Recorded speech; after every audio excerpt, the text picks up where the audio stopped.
இருக்கலாம், பலவீனம் அப்படின்ற வருத்தம் இருக்கலாம், நோயின் பிடி, தீராத வியாதி அப்படின்ட்டு சிலர் பிள்ளைகளுக்கு திருமணம் ஆகல, திருமணம் ஆகியும் குழந்தைகள் இல்லை அப்படின்ட்டு பலவிதமான வருத்தங்கள் பிரச்சனைகள் வாழ்க்கையில கண்டிப்பா இருக்கலாம். ஆனா ஏசப்பா என்ன சொல்றாருன்னா, வருத்தப்பட்டு இந்த பாரத்தை நீங்க சுமந்து இருக்கிறவர்களே, நீங்க எல்லாரும் என்கிட்ட வாங்க, நமக்கு இளைப்பாறுதல் கொடுக்கிற, நம்மளுக்கு சமாதானம் கொடுக்கிற, இந்த காரியத்திலிருந்து நம்ம விடுதலையாக்க ஒருவர் உண்டு. அவர் தான் உண்மையான இயேசு கிறிஸ்து. அவர் நமக்காக 2000 ஆண்டுகளுக்கு முன்பதாக அவர் பூமியில இறங்கி வந்த தேவன். எதுக்காகனா, நோயின் பிடியில இருக்கிற நம்மை மீட்கும்படியாய், பாவத்தில் இருக்கிற நம்ம ஏசப்பாவை அறிந்து கொள்ளும் போது அதுல இருந்து நமக்கு விடுதலை கொடுக்கிறதுக்கு தான் ஏசப்பா இந்த பூமிக்கு வந்தாங்க.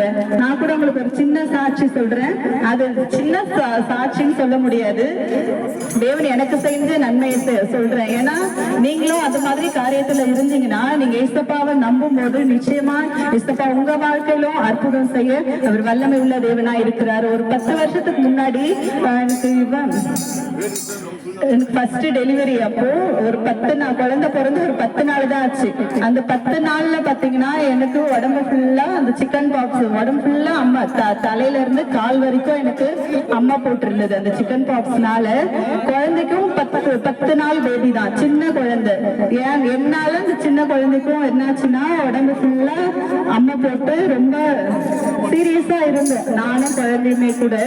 அப்புறம் நாங்க எவ்வளவு இது பண்ணோம், எதுவுமே சரியாகல.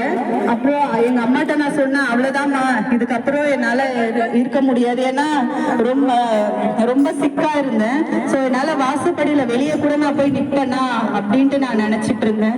அப்புறம் அம்மா நல்ல பிரேயர் பண்ணாங்க, இசப்பா நீ உண்மையான தெய்வமா இருந்தா இந்த பிள்ளைக்கு இப்பவே விடுதலை கொடுக்கணும் அப்படின்னு சொல்லி அவங்க கண்ணீரோடு நைட்டும் பகலும் தூங்க மாட்டாங்க. என்னாலையும் குழந்தைய தூக்க முடியாது, அவங்கதான் பார்த்துட்டு இருந்தாங்க. அவங்க ரொம்ப கஷ்டத்தோடு ஏசப்பா நீங்க உண்மையான தெய்வமா இருந்தா அந்த பிள்ளைக்கு இப்பவே விடுதலை கொடுங்க அப்படின்னு சொல்லி அவங்க கண்ணீரோட நைட்டும் பகலும் அவங்க ஜெபிச்சுட்டு இருந்தாங்க.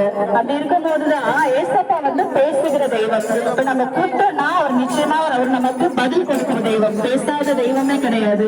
ஆண்டவர் என்ன பதில் சொன்னார்னா, என் வார்த்தையை அனுப்பி உன்னை குணமாக்குவேன் அப்படின்னு வார்த்தையை அனுப்பினாரு.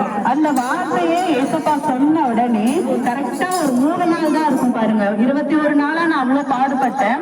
ஆனா அந்த 3 நாள்ல தேவன் அவருடைய வார்த்தையை அனுப்பி எனக்கு பரிபூர்ண சுகத்தை கொடுத்தார். என்னுடைய ஜீவனை தேவன் மீட்டு கொடுத்தார். இது போல நீங்களே சிக்னஸ்ல இருந்தீங்கன்னா, பிரச்சனைகளை நீங்க இருந்தீங்கன்னா, நீங்க ஏசப்பா நாங்க ஏதோ ஒரு மதத்தை குறித்து பேச வரல, நீங்க எல்லாம் இதுல வந்துடுங்க அப்படின்னு நாங்க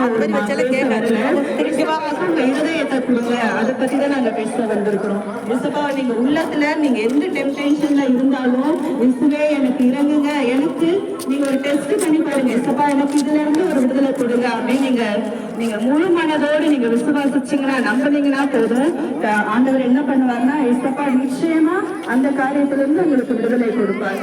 கர்த்தர் தாமே ஆசீர்வதிப்பாராக. ஆமென்.